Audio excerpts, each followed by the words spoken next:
Nakabili po kasi ako ng sa online ng panggawa ng popcorn. So, sabay-sabay po natin subukan kung ano mangyayari dito. So, ang sabi po sa instruction, hindi na daw po kailangan ng oil or butter. So, magtataka lang po tayo ng popcorn.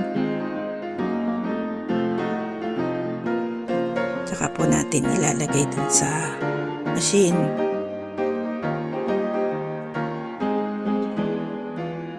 Yan, ganyan lang po.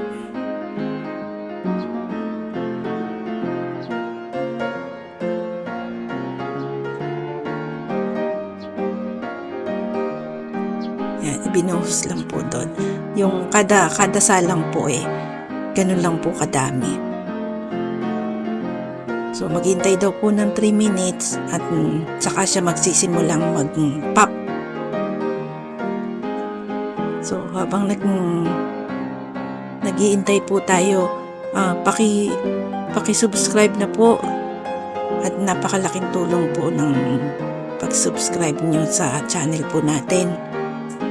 Paki-hit nyo na rin po yung notification bell para po lagi kayong updated sa mga bago nating videos. So, yan po, naghihintay po tayo ng 3 minutes.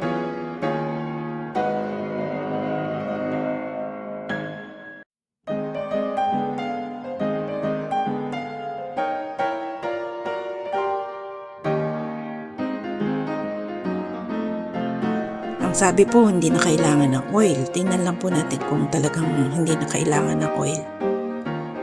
Ayun na, nagsisimula na siya. Wow! Ang galing naman. Pumutok nga siya.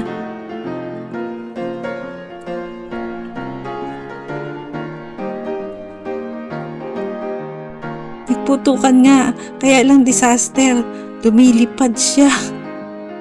Ayan, kahit saan na lang nagpunta yung mga popcorn.